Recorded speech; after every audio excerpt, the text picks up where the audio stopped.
Rejoice that your names are written in heaven.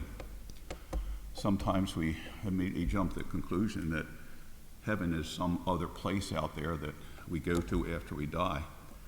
But as Jesus came preaching the kingdom, and the kingdom is heaven, that kingdom began with him.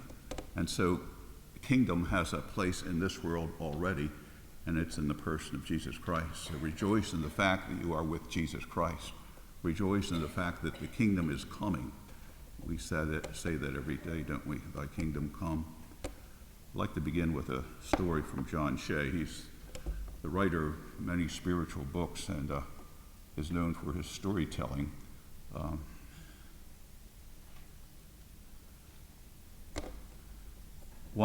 There once lived a peasant in Crete who deeply loved his life.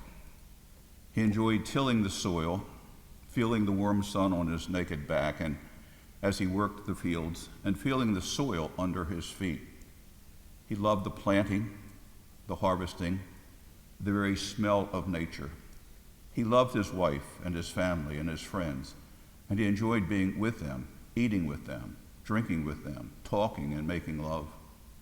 And he loved especially Crete, his tiny, beautiful country. The earth, the sky, the sea, it was his. This was his home. One day, he sensed that death was near. What he feared was not what lay beyond, for he knew God's goodness and had lived a good life. No, he feared leaving Crete, his wife, his children, his friends, his home, and his land. Thus, as he prepared to die, he grasped in his right hand a few grams of soil from his beloved Crete, and he told his loved ones to bury him with it.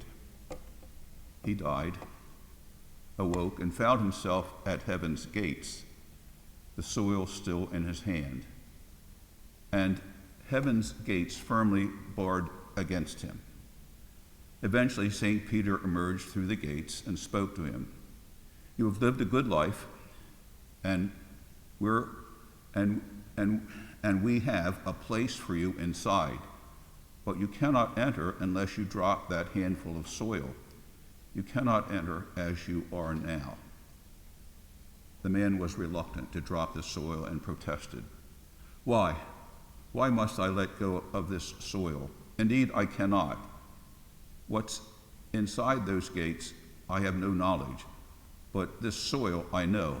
It's my life, my work, my wife, my kids. It's what I know and love. It's Crete. And why should I let go of it for something I know nothing about? Peter answered, when you get to heaven, you will know why. It's too difficult to explain. I'm asking you to trust. Trust that God can give you something better than a few grains of soil. The man refused.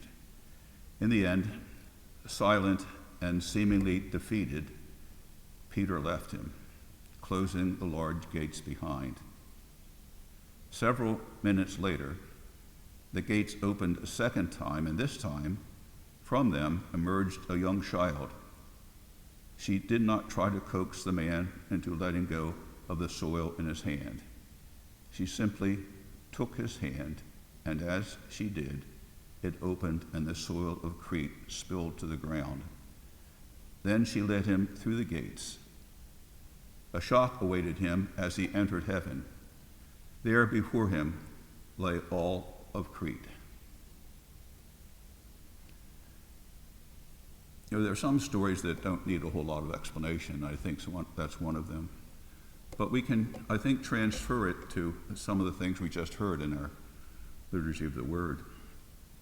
I'm referring especially to that second reading to the Galatians.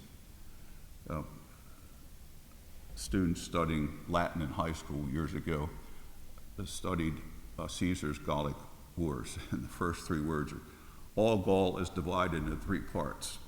And this letter is St. Paul's letter to the Galatians. It's the earliest, if not the earliest, it's one of the earliest pieces of the New Testament. Paul was probably 5 years younger than Jesus, and after Jesus' death, he was a roaring zealot trying to persecute those who followed Jesus. He felt as a loyal Jew, and he was terribly loyal. He studied Torah, he studied all the Old Testament, studied the traditions of the Jewish people. He had it down. He knew that the Hebrew Scriptures completely, and he knew that sometimes the people of Israel were being threatened by newcomers who tried to kind of betray their Israelite background. And so he was after them. He was after these followers of Jesus, and he was on his way to Damascus to get to the people there, and suddenly had a blazing insight, and he met Jesus face to face. It's hard to call it conversion, because Paul never converted from, we say, Judaism to Christianity. Those two terms were inappropriate at that time. There was no Judaism as a religion that we think of, or no Christianity as a religion we think of. Those terms didn't apply to the followers of Torah and to the followers of Jesus Christ.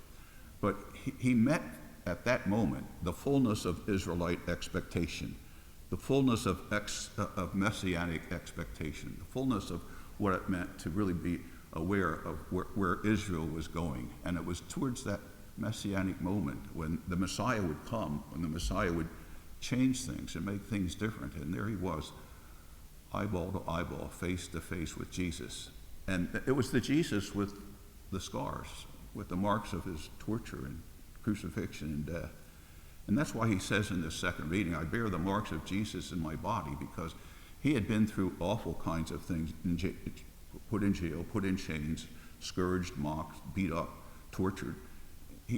Paul himself bore those marks. And he's saying to the Galatians, the people who lived up in that upper region of Turkey today, look, I know Jesus. And what he was kind of trying to convince the people at that time, that they didn't have to have circumcision in order to be a part of Israelite, the fullness of Israelite expectation, that Jesus had replaced that they didn't need to be circumcised. And there were many Jews, very loyal Jews in his various congregations, who said, no, you're wrong.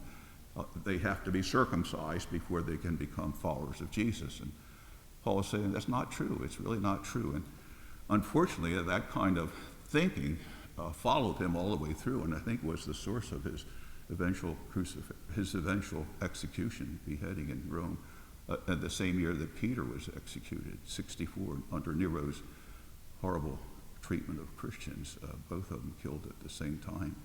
But this must have been years before that, say in the 40s, middle 40s or 50s, that he was writing to the Galatians to try to present them with the reality of what's happening in Israel. We should be excited about what's really coming to fruition. The expectations have been fulfilled in Jesus Christ, and it's in his death and resurrection we glory. He clung to the cross of Christ as the statement of Jesus' absolute love, God's absolute love for us, the way in which God pours out his very self, which was the history of Israel. He was saying again and again, he realized the Israelites suffered terribly, and they were guilty of idolatry in many marks, but God came back to them. God came to be with them. The prophet said to the Israelites, you've abandoned God, and it almost made it seem like God was abandoning them. So there were times when they were separated from one another, but God comes back, and God, the biggest word that God utters to the Israelites, and this is what Paul utters again and again, is forgiveness. You're forgiven. And that's Jesus' statement of mercy. He comes back and he says, you're forgiven, but know what you need to do to kind of hold on to this infinite love of a God who's not giving up on you, who's never going to abandon you. And do not fall prey to idolatry and mistaken ideas and things that kind of take you away from this. So Paul is a wonderful model for us, and the church,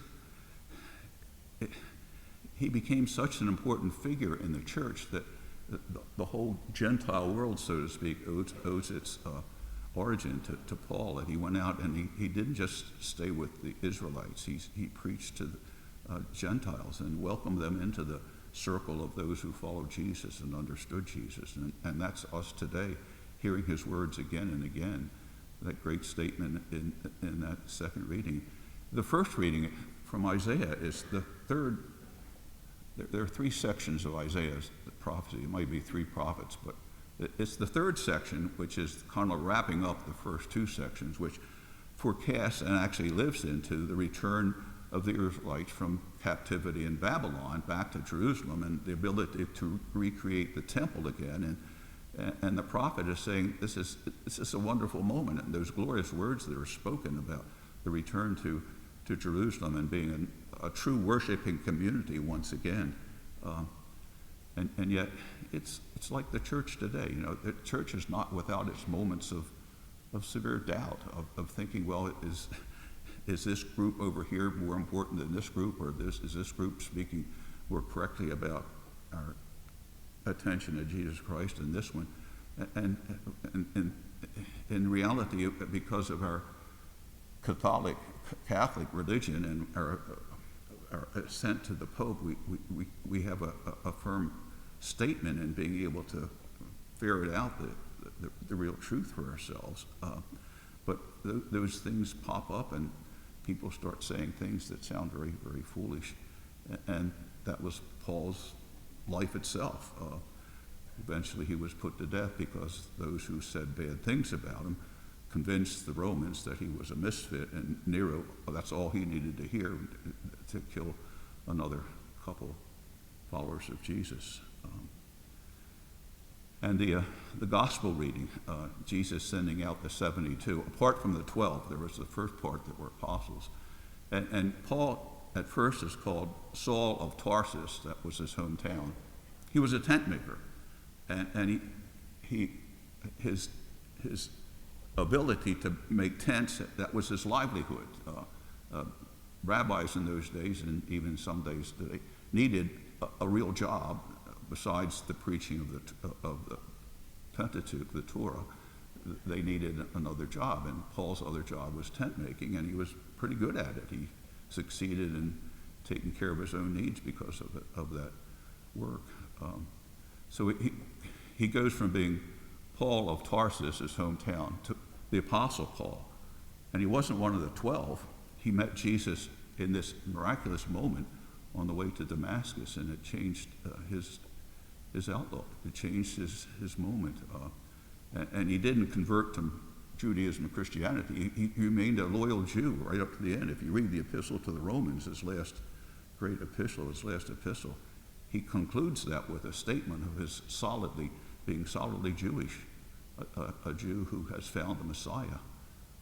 And Matthew's gospel is just the same way. It's a gospel of the Jewish Messiah, the Jewish Messiah. He's here. He's present. Paul would have us understand that completely, the totality of his love. One of the things that Jesus seemed to ask him when that miraculous moment appeared is, Paul, do you know that I am in you? Not that you believe in me, but that you know that I am in you. And that's what we come to today, huh? Believing. We'll take a piece of bread in a few moments in the palm of our hand and hold that, and that touch, that moment. I am in you. That's Paul's statement. It's Eucharistic. It's the Christianity. It's the Christian message in that one blinding moment that Paul experienced on the way to Damascus.